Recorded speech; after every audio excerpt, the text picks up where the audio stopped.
Vous voulez connaître la façon la plus rapide de créer une vidéo pédagogique? Vous n'avez besoin que de votre téléphone cellulaire, d'une bouteille de vin, d'un élastique et de l'application Stream. J'ai souvent plein d'idées pour faire des vidéos, mais j'ai pas beaucoup de temps pour préparer des PowerPoint.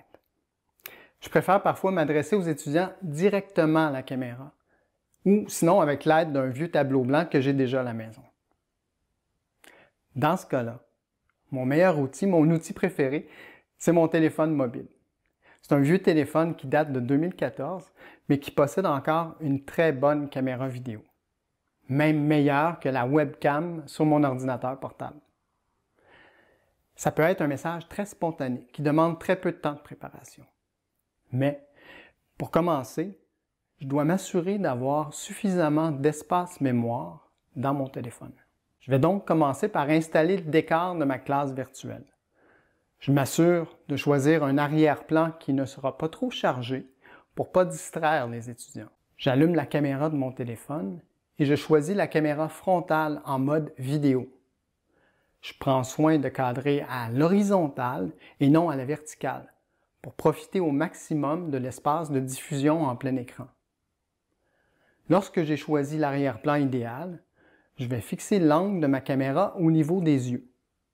L'idéal, c'est d'avoir un trépied avec un support cellulaire.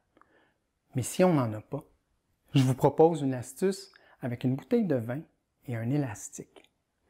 Vous pourriez le faire avec n'importe quel type de bouteille pourvu qu'elle soit assez lourde pour être stable. L'astuce consiste à passer un bout du téléphone dans un élastique, de lui faire le tour de la bouteille et de saisir l'autre bout de votre selle.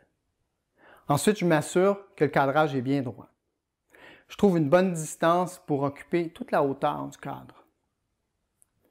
Je m'assure ensuite de bien m'éclairer avec des sources lumineuses idéalement placées à 45 degrés et non en face pour éviter des reflets dans mon tableau blanc.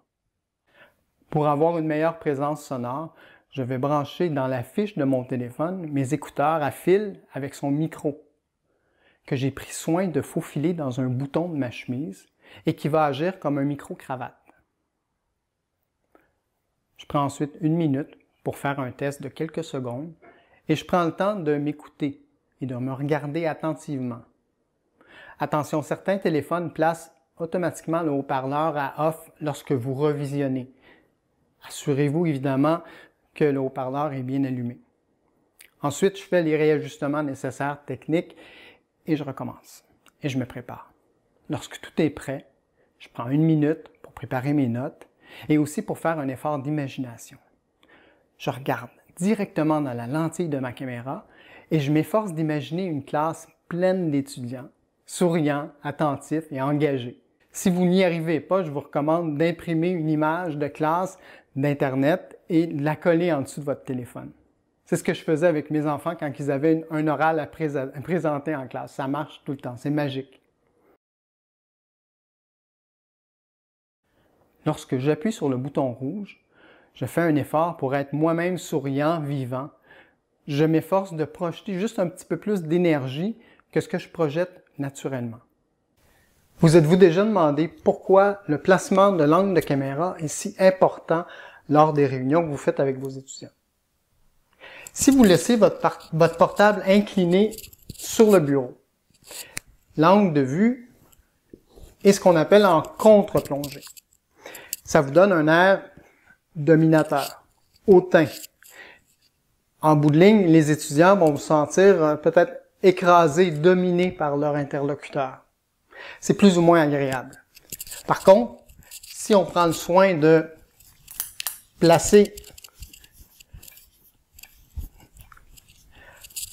juste placer à la hauteur de votre regard le portable, en le soulevant peut-être avec quelques livres, la relation virtuelle que vous allez avoir avec vos étudiants va être beaucoup plus harmonieuse, beaucoup plus agréable pour eux. C'est un petit détail, mais qui va faire une grosse différence. Lorsque vous arrêtez l'enregistrement de votre vidéo, réécoutez-la. Ne cherchez pas à être parfait. Mais si vous trouvez que vous avez fait une erreur importante, alors refaites-la. C'est donc à votre avantage d'enregistrer des vidéos qui sont plus courtes. Lorsque vous êtes satisfait de votre vidéo, il faut maintenant la diffuser dans Stream. Microsoft Stream, c'est comme notre album vidéo professionnel. Je vous recommande fortement de télécharger la version mobile de Microsoft Stream dans votre téléphone. Lorsque vous démarrez l'application la première fois, on vous demande de vous connecter à votre compte Office 365. C'est donc votre adresse courriel du Cégep et votre mot de passe que vous utilisez déjà pour vous brancher au réseau du Cégep. Ensuite, vous allez avoir accès à votre contenu de vidéo, à ceux que vous avez déjà créés, partagés avec vos collègues et vos étudiants. Vous pouvez aussi vous filmer avec l'application et de tester toutes les options qu'elle offre.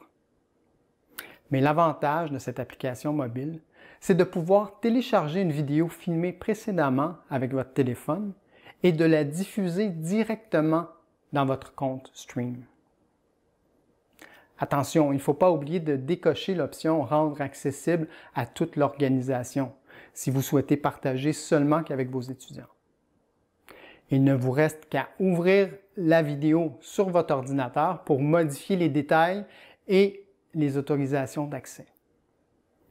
Et voilà, c'est une façon très simple de produire et de partager une vidéo pédagogique avec vos étudiants, seulement qu'avec votre téléphone cellulaire et l'application Stream. Essayez-la. Allez voir à quel point c'est facile.